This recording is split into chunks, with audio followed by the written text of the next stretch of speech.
Readings of Almighty God's words on the pursuit of the truth.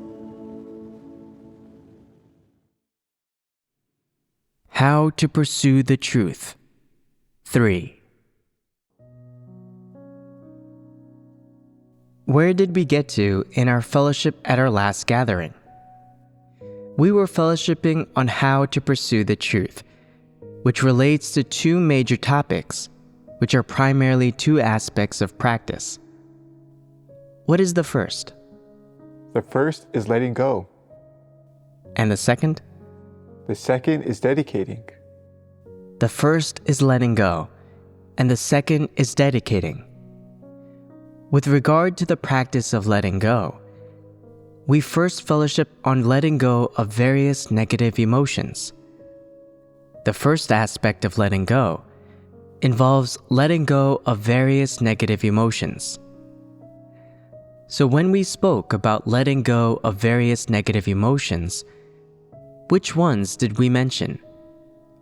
God talked about inferiority, hatred, and anger the first time, and then the second time about depression.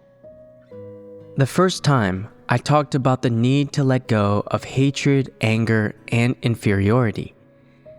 These three negative emotions were what I spoke about primarily, and I also spoke at some length on depression. The second time, I spoke about practicing letting go of depression as one of the negative emotions. People can get depressed for all kinds of reasons, and last time, I mainly spoke about several ways in which the negative emotion of depression can come about. Tell me, what were the main causes I gave for the emotion of depression to come about? There are altogether three causes. The first is people always feeling that they have a bad fate. The second is people blaming their bad luck when things happen to them. And the third is when people have committed serious transgressions in the past, or when they have done foolish or ignorant things, which cause them to sink into depression. These are the three main ones.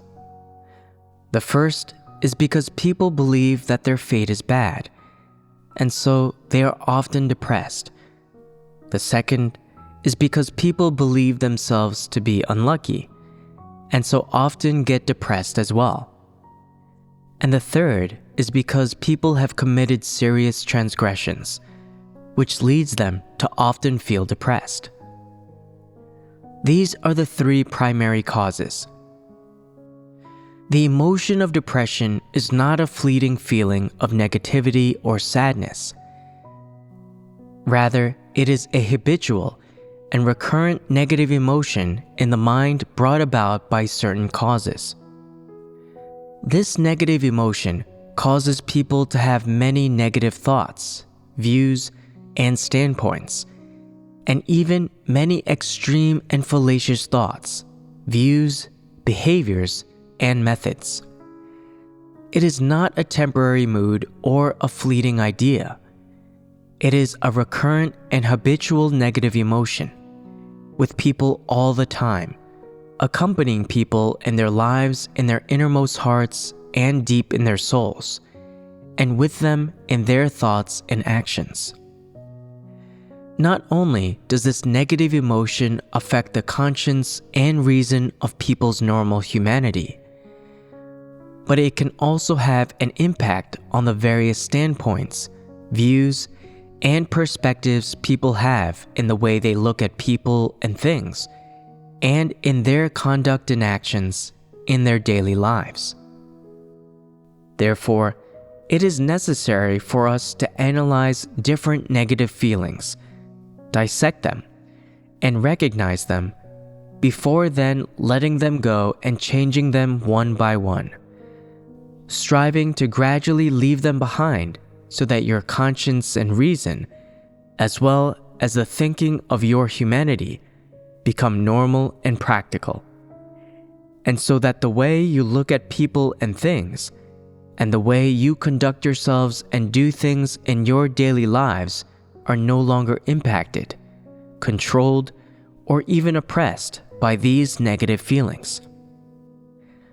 This is the main objective of dissecting and discerning these various negative emotions.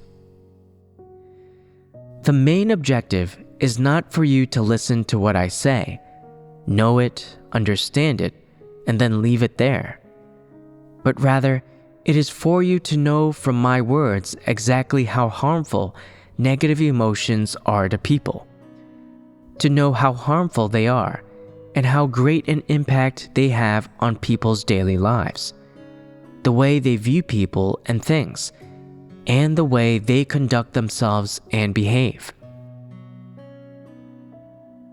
We also fellowshiped before on how, to a certain extent, these negative emotions do not reach the level of corrupt dispositions and a corrupt essence, but do facilitate and exacerbate people's corrupt dispositions to some degree, providing a basis for their doing things based on their corrupt dispositions, and giving people more reason to live by their corrupt dispositions while supported by these negative emotions, as well as reason to view anyone or anything based on their corrupt dispositions. These negative emotions, therefore, all impact people's daily lives to varying degrees, and to a certain extent, they affect and control people's various thoughts and influence the attitudes, perspectives, and standpoints they have on the truth in God. It can be said that these negative emotions do not have a good impact on people at all, nor any positive or helpful effect, but conversely, can only harm people. That's why when people live within these negative emotions, their hearts are naturally influenced and controlled by them, and they are unable to stop themselves from living in a state of negativity, and they even adopt extreme views on people and things from absurd standpoints. When people view a person or a thing from the perspective and standpoint of negative emotions, naturally the behaviors, approaches, and effects of the comportment and actions that they produce will be adulterated with extreme, negative, and depressive emotions. These negative, depressive, and extreme emotions will cause people to be disobedient to God, dissatisfied with God, to blame God, to defy Him, and even to oppose Him, as well as, of course, to hate Him. For example, when a person believes they have a bad fate, who do they blame for it? They may not say it, but in their heart, they believe that God has acted wrongly and that He is unfair, and they think, why did God make him so good looking? Why did God allow him to be born into such a great family? Why did He give him such gifts? Why did He give him such good caliber? Why is my caliber so bad? Why did God arrange for him to be a leader? Why is it never my turn? Why have I never gotten to be a leader even once? Why does everything go so smoothly for him, and when I do anything, it never goes right or smoothly? Why is my fate so miserable? Why are the things that happen to me so different? Why do only bad things happen to me? Although these thoughts that arise from depressive emotions do not cause people to blame God or to oppose God and their fate in their subjective consciousness, they do cause people to often and involuntarily sink into emotions of being disobedient, dissatisfied, resentful, envious, and hateful in their innermost hearts. In severe cases, they can even cause people to produce more extreme thoughts and behaviors. For example, when some people see someone else performing better than them and being commended by God, they feel envy and loathing. Consequently, a series of petty actions are set in motion. They speak ill of the other person and undermine them behind their back. They secretly do some shady and irrational things, and so on. The arising of this series of issues is directly related to their depression and negative emotions. This series of thoughts, behaviors, and approaches which arises from their depressive emotions may seem like just kinds of emotions at first, but as things progress, these negative and depressive emotions can increasingly encourage people to live by their corrupt satanic dispositions. However, if people understand the truth and live with normal humanity, when these negative and depressive emotions arise within them, their conscience and reason can promptly spring into action, and these people can perceive the presence and disturbance of these depressive emotions and see through them. They can then very quickly leave their depressive emotions behind them, and when they encounter people, events, and things in their present situation, they can make rational judgments and rationally regard the situations they encounter and the things they experience from the correct perspective. When people do all these things rationally, the most basic thing that they will be able to achieve is to accept the governance of the conscience and reason of normal humanity.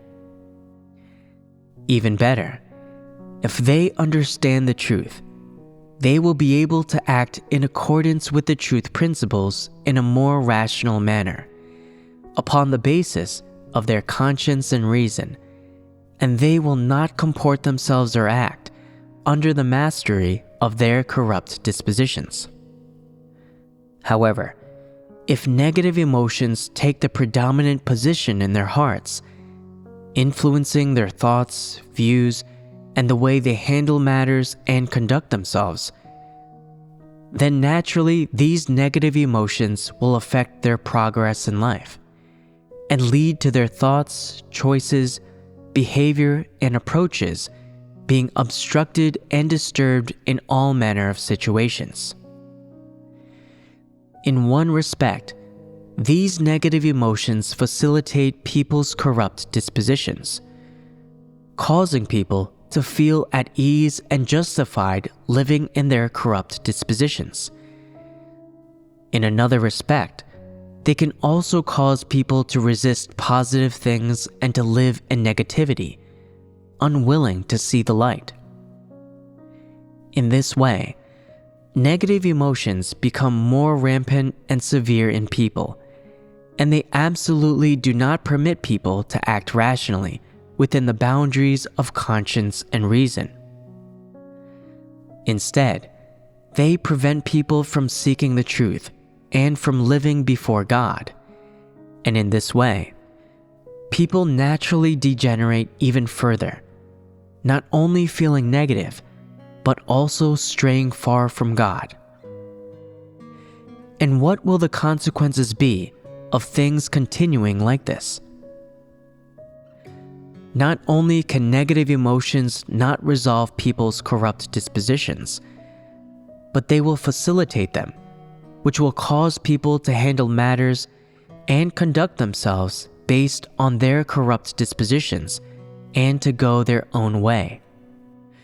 What will people do when they're dominated by fallacious and extreme thoughts and views?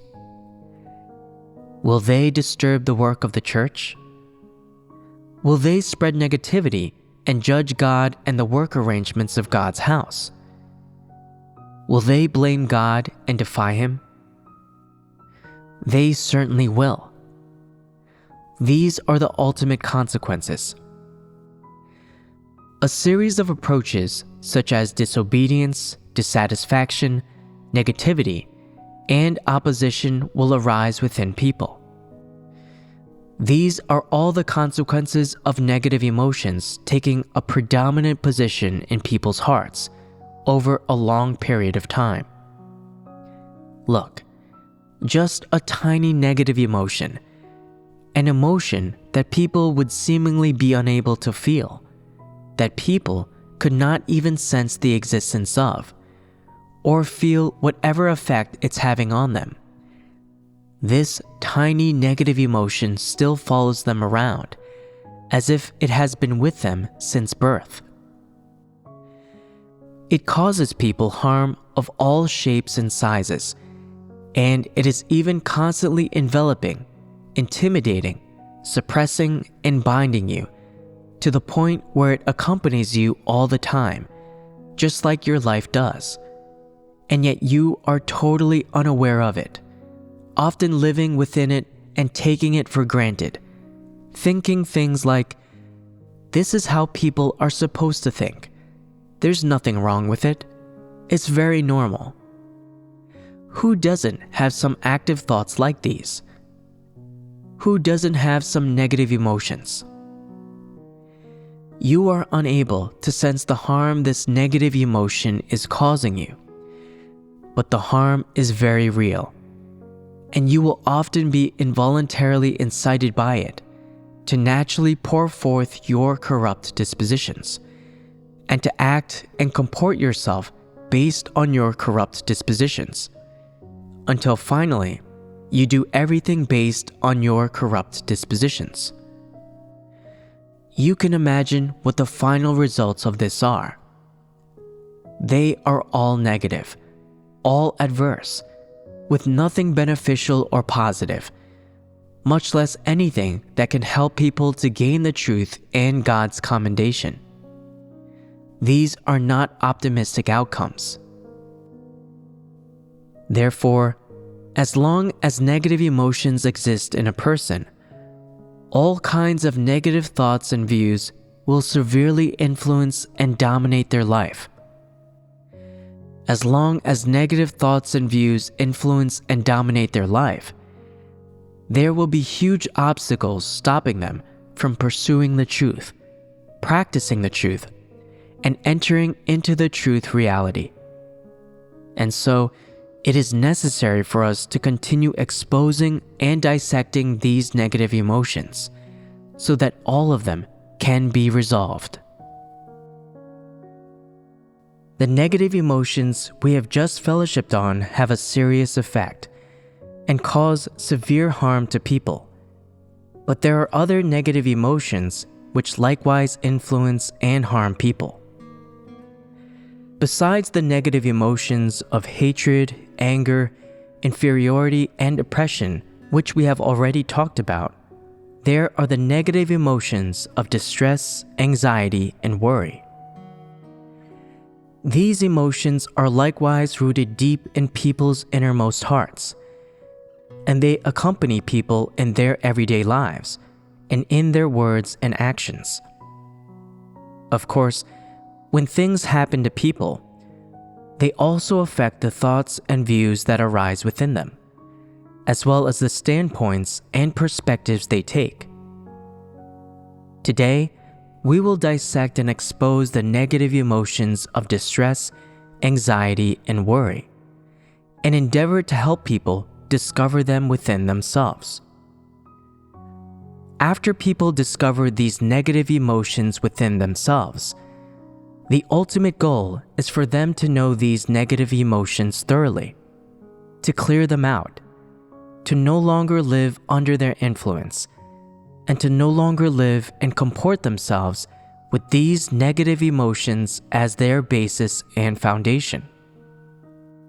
First, let's look at the words distress, anxiety, and worry. Are they not ways of expressing emotions? Before we fellowship on this topic, let's first contemplate on it, so that you have the most basic concept of distress, anxiety, and worry. Whether you reach a literal understanding of the words, or a deeper understanding beyond their literal meaning, you will then have a basic knowledge of these negative emotions, First, tell me what has caused you to worry in the past, or what things you are always feeling distressed, anxious, and worried about. They can be like a great stone crushing you, or like a shadow that is always following you, binding you. I'll say a few words.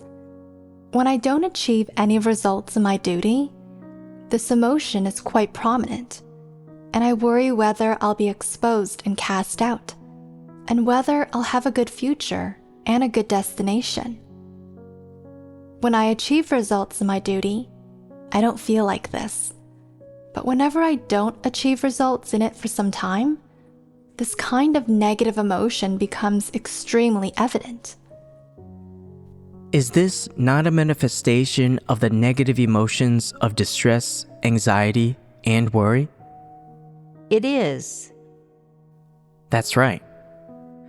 This kind of negative emotion hides within people's innermost hearts at all times, constantly influencing their thoughts. Although people can't sense this kind of negative emotion when nothing bad has happened, it's like an odor, or like a kind of gas, or even more so like an electric wave. You can't see it, and when you aren't aware of it, you're even not able to feel it either.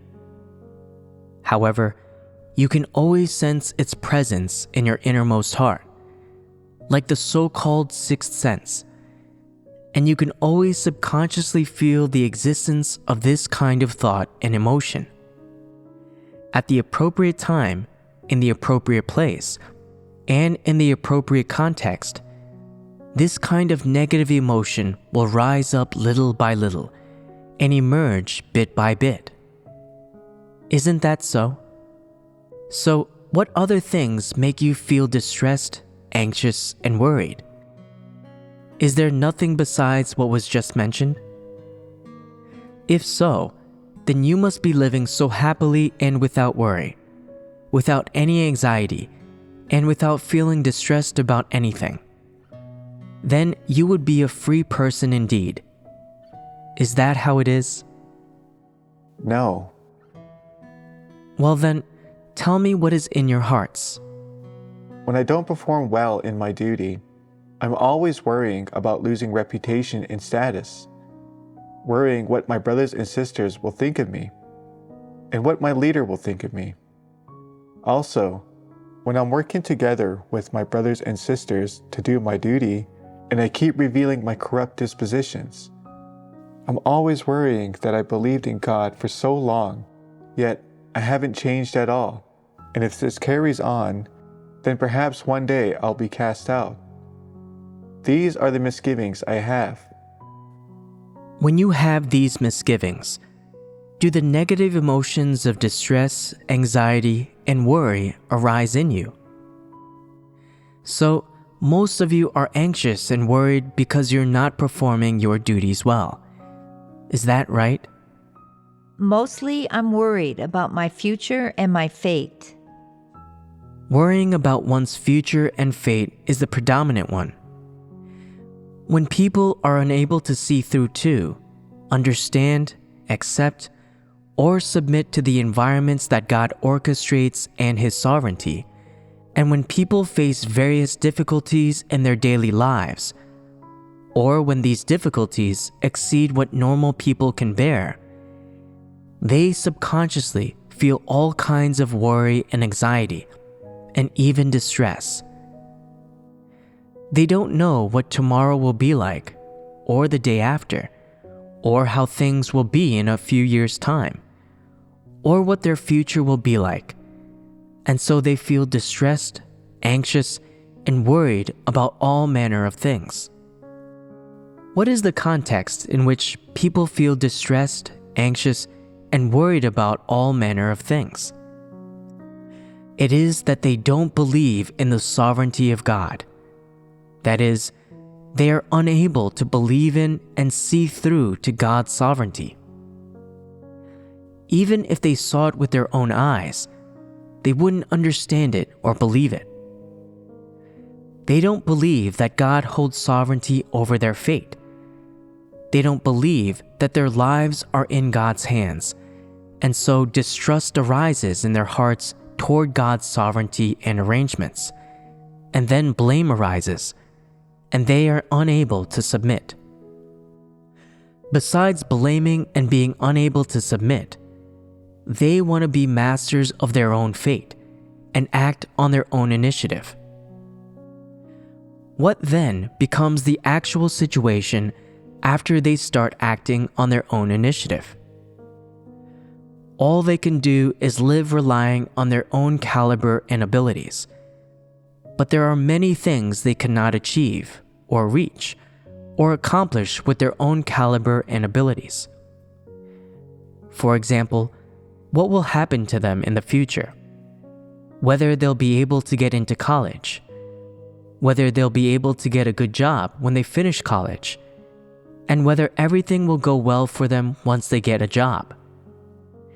And if they want to climb the ladder and get rich, whether they'll be able to achieve their ideals and desires within a few years.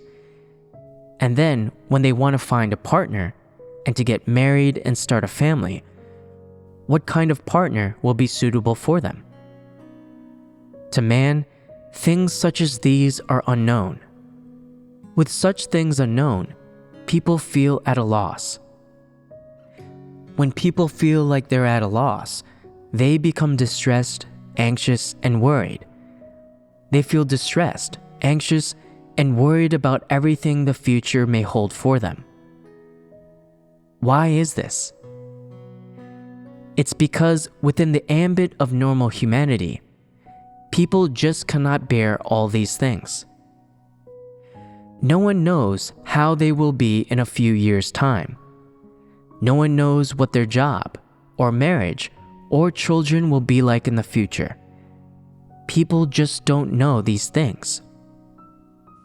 These are things that cannot be foreknown within the range of the abilities of normal humanity. And that's why people always feel distressed, anxious, and worried about them. No matter how simple a person's mind is, so long as they are able to think, these negative emotions will arise in their innermost heart once they reach adulthood, one by one. Why do distress, anxiety, and worry arise within people? Because people are always fretting and getting agitated about things beyond the scope of their ability. They always want to know, to understand, and to achieve things beyond the scope of their ability, and even to control things outside the range of the abilities of normal humanity. They want to control all of this, and not just that. They also want the laws and outcomes of the development of these things to progress and be fulfilled according to their own will.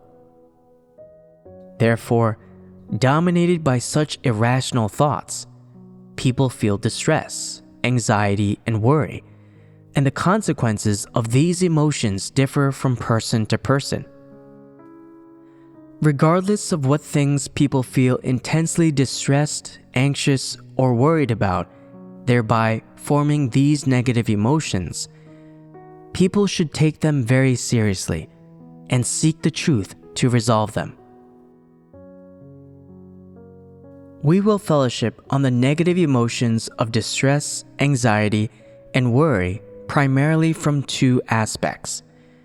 The first will be to dissect people's difficulties, to see what they are, and from there see exactly what the reasons are for the arising of the negative emotions of distress, anxiety, and worry, and exactly how they arise. The second will be to dissect the negative emotions of distress, anxiety, and worry in terms of the various attitudes people have toward God's work. Do you understand? Yes. How many aspects are there? 2. We are to dissect the reasons for the arising of the negative emotions of distress, anxiety, and worry. First, from the difficulties people have, and second, from people's attitudes toward God's work. Repeat that back to me. We are to dissect the reasons for the arising of the negative emotions of distress, anxiety, and worry, first from the difficulties people have, and second from people's attitudes toward God's work. There are many difficulties people can have, all of which people meet in their everyday lives. Difficulties which arise often within the scope of living a life of normal humanity. And how do these difficulties come about? They come about because people are always trying to overreach themselves, always trying to control their own fate, to know their future ahead of time. If their future doesn't look good, they immediately go in search of a feng shui expert or fortune teller to redress and correct it. That's why people encounter so many difficulties in their everyday lives. And it is these difficulties which cause people to often slide down into the negative emotions of distress, anxiety, and worry. What are these difficulties? Let's first take a look at what people consider to be their greatest difficulty. What is that? It is their future prospects, meaning what a person's future will be in this lifetime, whether they will be wealthy or ordinary in the future, whether they will be able to stand out, achieve great success, and prosper in the world and among people. Especially among those who believe in God, they may not know what will happen to others in the future, but they often worry about their own future and always wonder, is this all there is to believing in God? Will I ever get to stand out from the crowd in the future? Will I be able to take on an important role in God's house? Will I be able to be a team leader or someone in charge? Will I be able to be a leader? What's going to happen to me? If I constantly perform my duty like this in God's house, what will become of me in the end? Will I attain salvation? Do I have any future prospects? Do I still need to keep doing my job in the world? Do I need to continue studying the professional skill I was learning before, or take it into further education? If I can keep performing my duty full-time in God's house, I shouldn't have any issues with the basic necessities of life. But if I don't perform my duty well and I get reallocated and replaced, how will I live then? Should I take the opportunity now, before I get replaced or cast out, to prepare for that eventuality? They wonder about these things and see that they have some savings, and they think, how many years can I last on what I have saved? I'm in my 30s now, and in 10 years I'll be in my 40s. If I get removed from the church, will I be able to keep up with the situation when I return to the world? Will my health be good enough to allow me to keep working? Will I be able to earn enough to live on? Will I find it hard to live? I perform my duty in God's house, but will God keep me until the end? Although they think about these things all the time, they never find the answers. Although there is never any conclusion, they can't help but keep thinking these things. It is out of their control. When they encounter some setback or difficulty, or when something doesn't go the way they wanted, in their innermost hearts, they consider these things without telling anyone. When some people are pruned, when they are replaced in their duties, when they are reallocated to different duties, or when they meet with some crisis or other, they involuntarily look for a route of retreat and can't help but make plans and schemes for their next steps. Regardless of what happens in the end, people still often make plans and schemes for the things they're feeling worried, anxious, and distressed about. Are these not things people think about for their own future prospects? Don't these negative emotions arise because people are unable to let go of their own future prospects?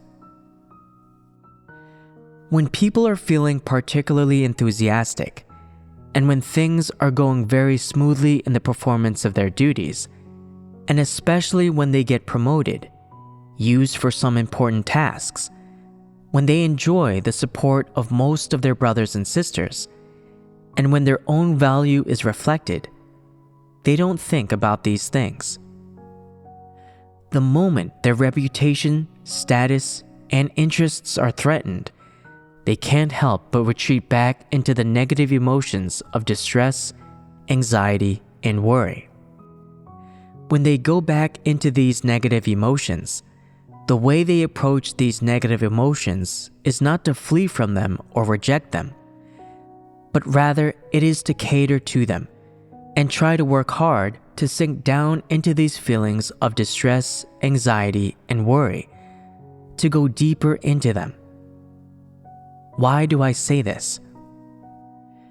When people sink down into these negative emotions, they then have more reason, more of an excuse too, and can more freely make plans for their future and for their next steps.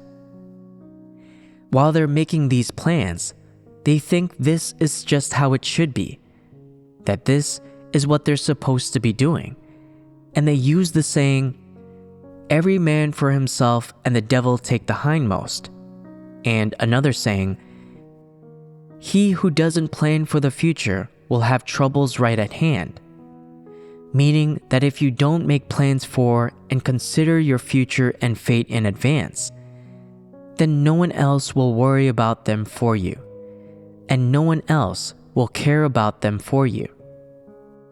When you have no idea how to take your next step, you will face awkwardness, pain, and embarrassment, and the one who will suffer and endure the hardships will be you.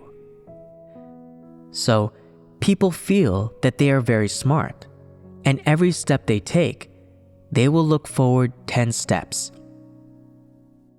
The moment they encounter any difficulties or disappointments, they immediately return to their negative emotions of distress, anxiety, and worry in order to protect themselves, to have their future and their next step in life be foolproof, to have food to eat and clothing to wear, to not be wandering the streets, and to not be short of food or clothing.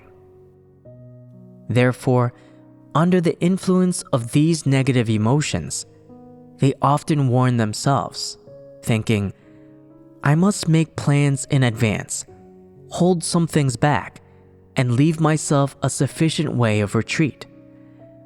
I mustn't be stupid. My fate is in my own hands." People often say, our fates are in God's hands and God holds sovereignty over the fates of man. But this is just empty pleasantries. Who has actually seen this? How does God hold sovereignty over our fates? Who has actually seen God personally arrange 3 meals a day for anyone, or arrange all the things they need in life? No one. People believe that when they don't see God's sovereignty, and if they feel distressed, anxious, and worried about their future prospects, then these negative emotions are like a protection for them, like a protective shield, a safe haven. They constantly warn and remind themselves to make plans for the future, that they have to worry about tomorrow, that they mustn't just stuff themselves full of food all day and remain idle, that it's not wrong to make plans for oneself, to find a way out for oneself, and to work day and night for one's own future. they tell themselves that this is natural and perfectly justified, and is not something to feel ashamed about. So, even though people believe distress, anxiety, and worry to be negative emotions, they never think that to feel them is a bad thing. They never think these negative emotions might be harming them in any way, or that they might be obstacles to their pursuit of the truth and entering the truth reality. Instead, they enjoy them tirelessly, and they willingly and tirelessly live within these negative emotions. This is because they believe that only by living within these negative emotions and constantly feeling distressed, anxious, and worried about their future prospects can they be secure. Otherwise, who else will feel distressed, anxious, and worried about their future? No one. No one loves them more than they do themselves. No one understands them like they do, or gets them like they do. So, even if people can recognize to a certain extent, and in terms of words and doctrines, that the existence of such negative emotions is harmful to them, they are still unwilling to give up such negative emotions because these negative emotions allow them to firmly take hold of the initiative to grasp and take control of their own future. Is this right to say?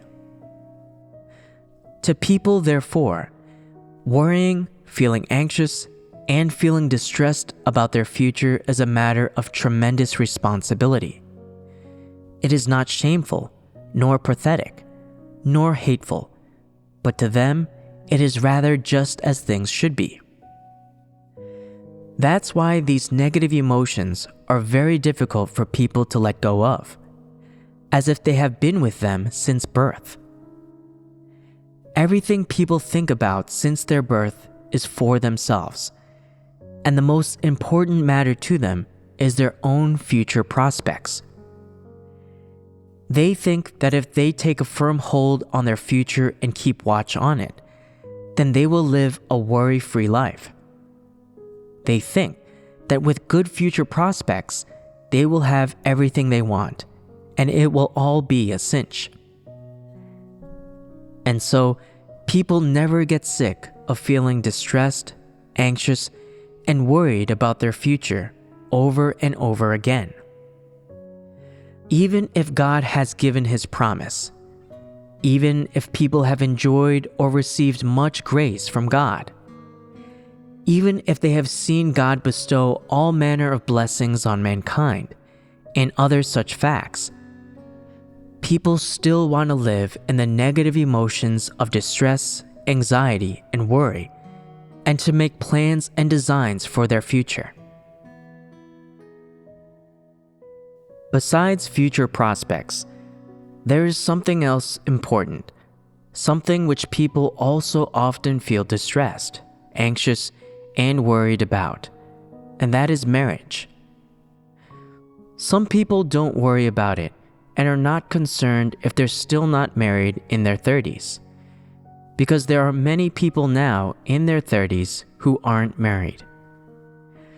This is something often seen in society, and no one laughs at you for it, and no one says there's something wrong with you. However, if someone isn't married by the time they get to their 40s, they begin to faintly feel panic deep inside them, and they think, should I look for a partner or not? Should I get married or not?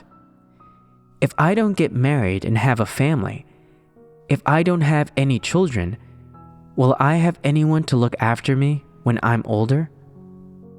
Will anyone take care of me when I'm sick? Will I have anyone to arrange my funeral when I die? People worry about these things. Those who don't plan on getting married don't feel so distressed, anxious, or worried. For example, some people say, I believe in God now, and I'm willing to expend myself for God. I'm not going to look for a partner, and I'm not going to marry. I'm not going to get distressed over these things no matter how old I get. Single people who have been single for 10 or 20 years, who have been single from the age of 20 to the age of 40, shouldn't have any major concerns.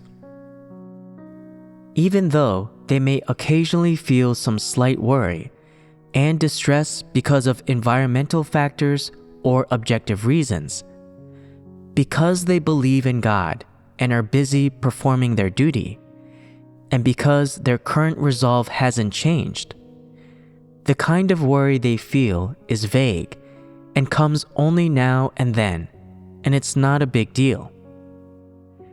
This kind of emotion, which doesn't affect the normal performance of duties, is not harmful to people, nor can it be considered a negative emotion. That is, this matter has not turned into a negative emotion for you. As for those who are already married, what kind of things do they worry about? If both husband and wife believe in God and perform their duties, then will this marriage be maintained? Does the family exist? What about the children? In addition, if one of the two pursues the truth and the other doesn't, if the one who doesn't pursue the truth always pursues the world, pursues a wealthy life, and the one who pursues the truth always wants to perform their duty, while the one who doesn't pursue the truth is always trying to stop their spouse but feels embarrassed too, occasionally voicing some complaint or saying negative things to discourage their spouse, then the one who pursues the truth will wonder, "Oh, my husband doesn't truly believe in God, so how will it go with us in the future? If we get divorced, I'll be single and unable to maintain a livelihood. If I stay with him, we won't be walking the same path. We'll be harboring different dreams, and then what will I do?" They feel distressed, anxious, and worried about these things. Once they have begun to believe in God, some sisters believe that although their husbands don't believe in God, they don't try too hard to obstruct their own belief in God, and they aren't being persecuted, so there's no reason to divorce. If they stay together, however, they always feel restricted and influenced. What are they influenced by? They are restricted and influenced by their affections, and the various difficulties in family life and marriage occasionally stir things up in the depths of their hearts, causing them to experience some distress, anxiety, and worry of a kind that is neither major nor minor. Under such circumstances, marriage is a formality which maintains a normal family life, and it becomes something that fetters the wives' normal thinking, their normal lives, and even the normal performance of their duties. It is difficult to keep the marriage going, but they cannot extricate themselves from it. There is no particular reason to keep such a marriage as this going, nor is there any particular reason for them to get divorced either. There is no ample reason to take either action. They don't know what the right choice to make is, and they don't know what the wrong thing to do is. Therefore, distress, anxiety, and worry arise in them. These feelings of distress, anxiety, and worry are constantly floating up in their minds and binding them in their daily lives, and they also affect their normal life. In the course of performing their duties, these things are always floating up in their minds and arising in their innermost hearts, influencing the normal performance of their duties. Although these things do not seem like a clear word on what these wives should do or what choice they should make, these matters cause them to become mired deep in the negative emotions of distress, anxiety, and worry, which makes them feel oppressed and trapped. Is this not another kind of difficulty? This is another kind of difficulty, a difficulty that is brought about by marriage. There are also those who, because they've come to believe in God, live the church life, read God's words, and perform their duties, won't have any time to associate normally with their non-believing children, their wives or husbands, their parents, or their friends and relatives. In particular, they will be unable to properly look after their non-believing children, or do any of the things their children require, and so they worry about their children's future and prospects. Especially when their children grow up, some people will begin to fret. Will my child go to college or not? What will they major in if they get into college? My child doesn't believe in God and wants to go to college. So should I, as someone who believes in God, pay for their studies? Should I take care of their daily needs and support them in their studies? And when it comes to them getting married, having a job, and even having a family and children of their own, what role should I play? What things should I do and not do?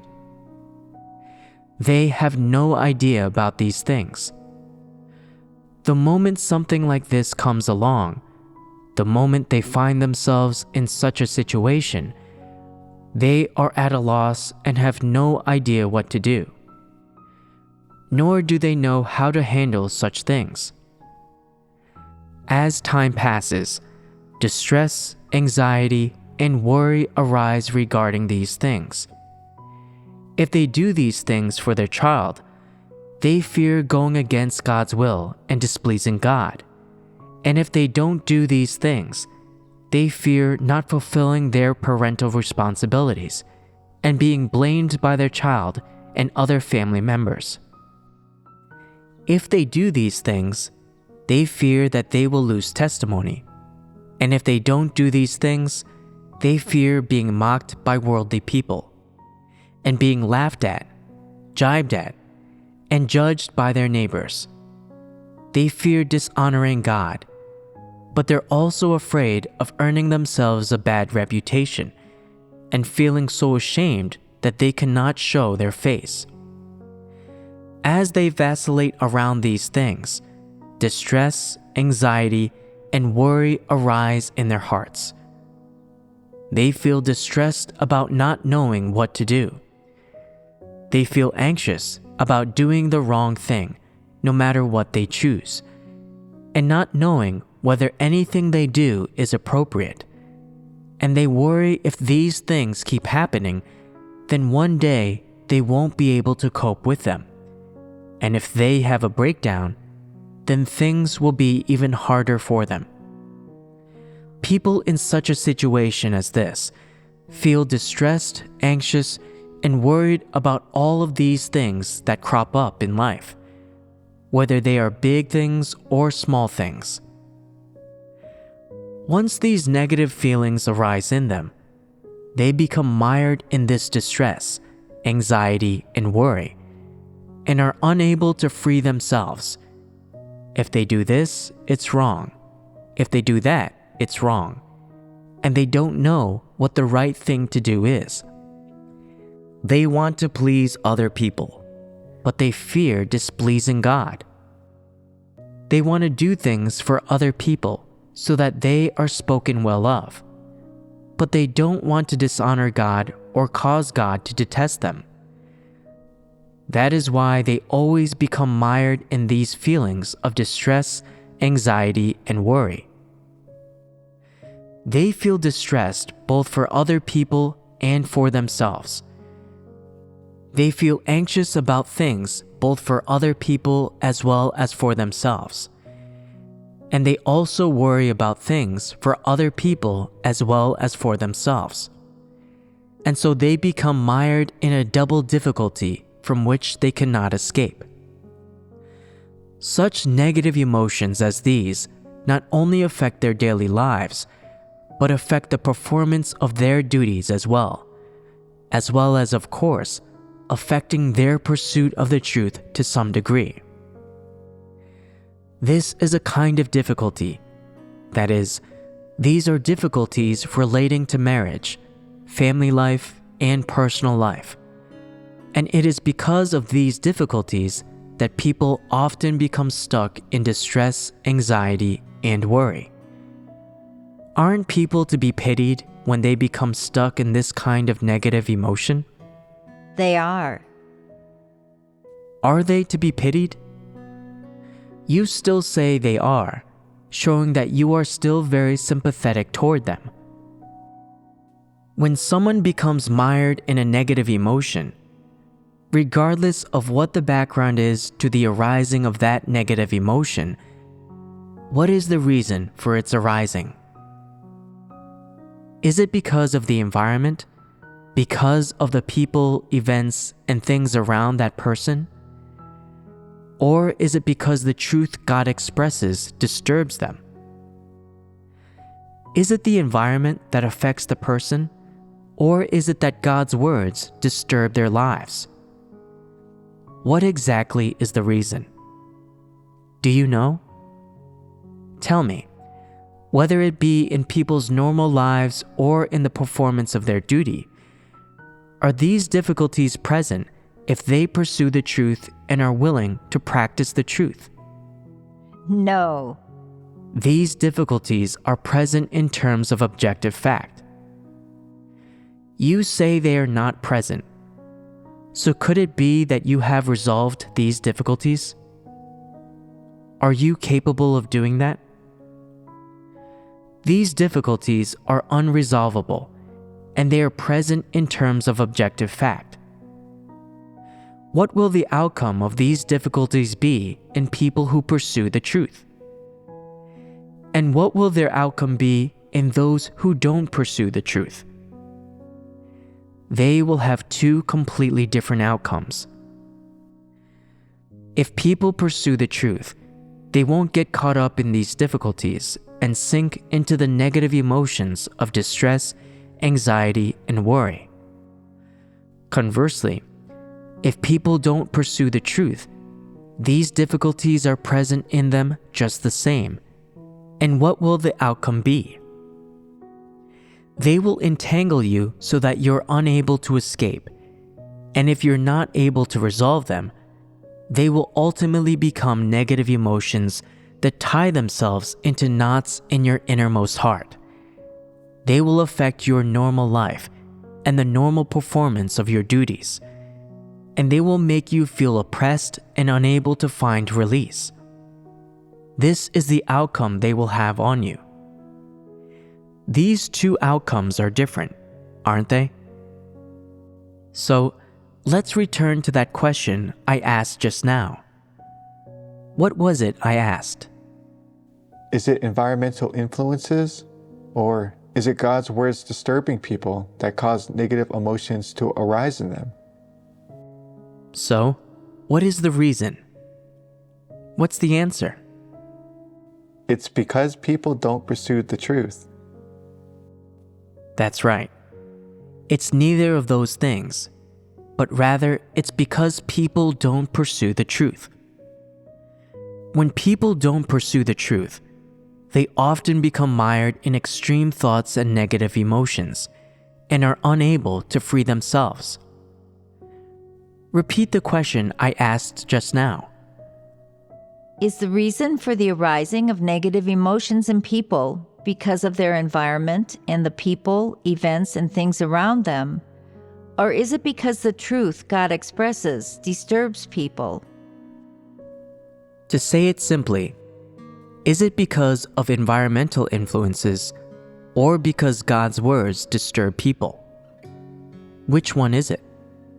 neither of them. Correct. Neither of them. Environments influence everyone fairly.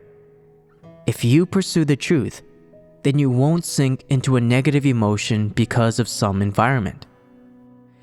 If you don't pursue the truth, however, you will very naturally become overwhelmed by your environment again and again, and will become stuck in the negative emotions of distress, anxiety, and worry. Looking at it from this perspective, is pursuing the truth not important? There are the truth principles to be sought in everything that happens. In reality, however, because people don't pursue the truth and don't seek the truth principles, or else they know clearly what God requires, what the truth principles are, what path they should practice, and what the criteria for practice are, but they don't pay them any heed or follow them. When they always make their own choices and plans, what will happen to them in the end? When people don't practice in accordance with God's words, always worrying about this and that, then there is only one outcome, and that is that they become mired in distress, anxiety, and worry, and cannot get back out again. Is it possible for people to always rely on their own imaginings?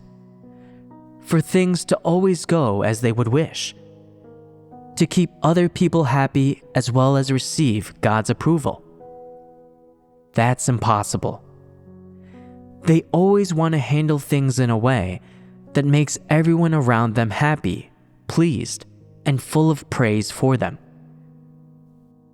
They want to be called a good person and for God to be satisfied, and if they don't meet this standard, they feel distressed. And don't they deserve to feel distressed? This is what people choose for themselves.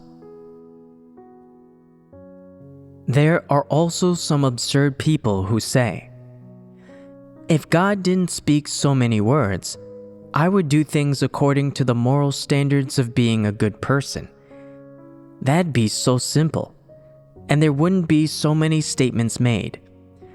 Just like in the age of grace, people kept the commandments, and they endured and tolerated, and bore the cross and suffered, and it was so simple.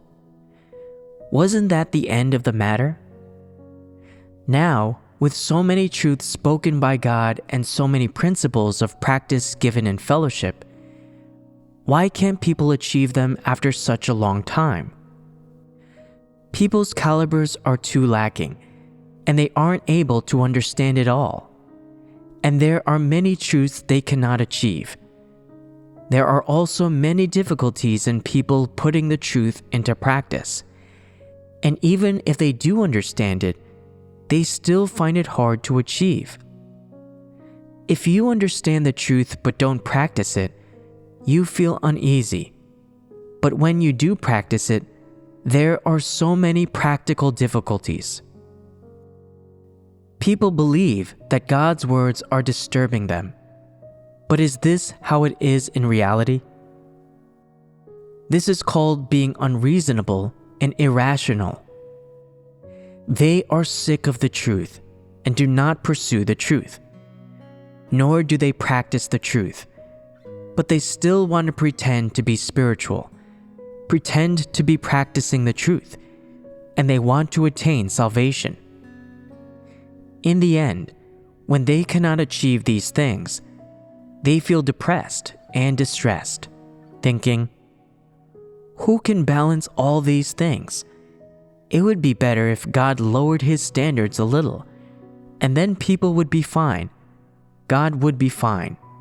Everyone would be fine. What a heavenly life that would be. People like this always think that the words God speaks are inconsiderate toward man. In fact, when they have feelings of distress, anxiety, and worry, they are dissatisfied with God about many things. In particular, when it comes to how they approach the truth principles, They cannot achieve them or attain them. They cannot talk about them at all, and this has a severe impact on their reputation and prestige in the eyes of other people, as well as their desire to be blessed, causing them to become mired in distress, anxiety, and worry. And that's why they believe there are many things God does that they're not happy about. There are even some who say, God is righteous. I don't deny it. God is holy. I don't deny that either. Everything God says is the truth, sure enough. It's just a shame that what God says now is too lofty. His demands on people are too stringent, and it's not easy for people to achieve it all. They have no love for the truth, and they place all responsibility onto God. They begin with the premise that God is righteous and God is holy, and they believe that all this is true. God is righteous, God is holy. Is it necessary for you to acknowledge God's essence? These are facts. They are not true only because you acknowledge them. So that they are not condemned for their blaming of God, they hurriedly say that God is righteous, God is holy. However, no matter what they say about God being righteous and holy, their negative emotions of distress, anxiety, and worry are still present. And not only are these emotions present, but they're unwilling to let these emotions go, unwilling to leave them behind, unwilling to change their principles of practice, change the direction of their pursuit, and change the path they follow through life. Such people are both pitiable and hateful. They are simply undeserving of sympathy, and no matter how much they suffer, they are not worth our pity. All we need to do is tell them these few words: it serves you right. If you die from feeling so distressed, still no one will pity you. Who made you not seek the truth to resolve your problems? Who made you unable to submit to God and practice the truth? For whose sake are you feeling distressed, anxious, and worried? Are you feeling those things in order to gain the truth? Or to gain God? Or for the sake of God's work? Or for the sake of God's glory? No. Then, what are you feeling those emotions for? It's all for yourself, for your children, for your family, for your self-respect, for your reputation, for your future and prospects, for everything to do with yourself. Such a person doesn't give anything up, or let anything go, or forsake anything, or abandon anything. They have no true faith in God, and no genuine loyalty to performing their duty. In their belief in God, they do not truly expend themselves. They just believe to get blessings, and believe in God only with a conviction to receive blessings. They're filled with faith in God, in God's work, and in God's promises. But God does not commend such faith, nor does He remember it, but rather He detests it. Such people don't follow or practice the principles for handling any matter that God requires of them. They don't let go of the things they should let go of. They don't give up the things they should give up. They don't abandon the things they should abandon. And they don't offer up the loyalty they should offer up. And so they deserve to sink into the negative emotions of distress, anxiety, and worry. However much they suffer, they do so only for themselves, not for their duty and not for the work of the church. Therefore, such people are simply not in pursuit of the truth. They are just a bunch of people who nominally believe in God. They know exactly that this is the true way, but they don't practice it, nor do they follow it. Their faith is pitiable and cannot win God's approval, and God will not remember it. Such people become mired in the negative emotions of distress, anxiety, and worry because of the manifold difficulties in their home lives.